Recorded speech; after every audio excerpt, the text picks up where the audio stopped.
Nous sommes donc avec Frédéric Jean-Jean, bien sûr, secrétaire général de l'UMI. Oui, c'est l'Union des métiers et des industries de l'hôtellerie-restaurant et des Bouches-du-Rhône. Et puis il y a aussi une brasserie, les Templiers à Marseille. Oui, bonjour Frédéric Jean-Jean. Bonjour. Merci d'être avec nous de si bon matin sur Sud Radio, évidemment, avec ces mesures qui ont été annoncées là, hier, l'interdiction des rassemblements festifs, sportifs, des événements annulés comme la foire de Marseille, les journées du patrimoine, parce qu'il y a un taux d'incidence de prévalence trop fort, dit-on, du côté de Marseille et des Bouches-du-Rhône. Comment vous prenez, vous, ces mesures ? Écoutez, dans un premier temps, on constate évidemment la propagation du virus et c'est pas une surprise. Oui. Parce que on rappelle que quand on a pris les premières mesures qui concernaient nos métiers, et bien dans le même temps on laissait faire tout et n'importe quoi un peu partout, que ce soit les soirées privées, que ce soit sur les plages, que ce soit même sur le port où tous les soirs il y avait un marché sauvage et où les gestes barrières n'étaient pas respectés. Et pendant que nous étions fermés, alors que soi-disant les restaurants et les cafés, c'est là où la propagation se fait, eh bien, on a quand même le constat que cette mesure n'a servi à rien.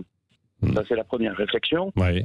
La deuxième réflexion, c'est une incidence économique, évidemment. C'est-à-dire qu'il y avait l'arrière-saison sur laquelle on comptait. Les arrêtés qui ont été pris ont été un signal négatif envoyé à toute la clientèle qui aurait pu venir sur l'arrière-saison, période de laquelle on aurait pu travailler.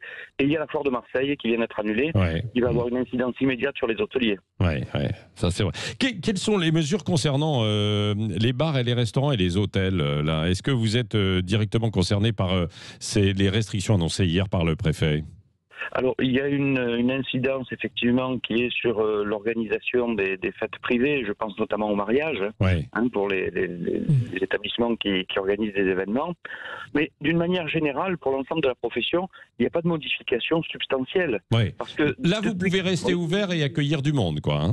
On peut rester ouvert, accueillir du monde, maintenir le protocole que nous avons mis en place depuis le mois de juin. Je rappelle, c'est 10 personnes par table, l'obligation de mettre le masque pour se déplacer dans la salle, le personnel qui porte le masque, enfin tous les gestes barrières, tout ce que nous avons mis en place. On nettoie les poignées de porte toutes les 2 heures, les toilettes aussi. Enfin, voilà, c'est vraiment quelque chose d'assez contraignant. Et ça, nous l'avons mis en place depuis la réouverture de nos établissements, et ça n'a pas bougé.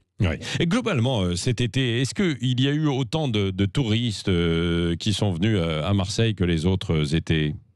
Alors, d'après les taux de fréquentation, ça a été une bonne année. Ça a été une bonne année, sur la fréquentation. Oui. Ah oui, pas forcément sur la consommation. Écoutez, on a une clientèle nationale, exit la clientèle internationale qui a un pouvoir d'achat plus élevé. On a vu l'explosion des Airbnb. C'est donc une population qui mange plutôt en pique-nique ou à domicile. C'est vrai. Donc pour la restauration et pour les hôtels, il n'y a pas eu le compte n'y est pas. Oui. Donc là, plus difficile. Et c'est en cette arrière-saison, alors justement, que l'on annonce, parce qu'elle est belle d'un point de vue météo, alors certains disent que c'est dû au réchauffement, en attendant il fait beau, il y a quand même un peu de monde ou pas ?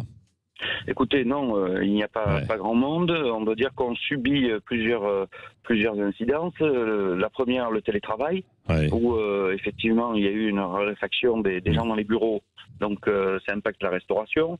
On se rend compte que au niveau de la clientèle dans les hôtels, en ce moment, exit les congrès, exit le tourisme familial. Il n'y a que les déplacements pour le travail. Ce qui relève d'une portion congrue de ce qu'on a d'habitude en fréquentation, en clientèle. Oui, bien sûr. Donc évidemment, vous êtes pénalisé. Vous, par exemple, vous avez été obligé, vous allez être encore contraint d'avoir recours à du chômage partiel ou pas ?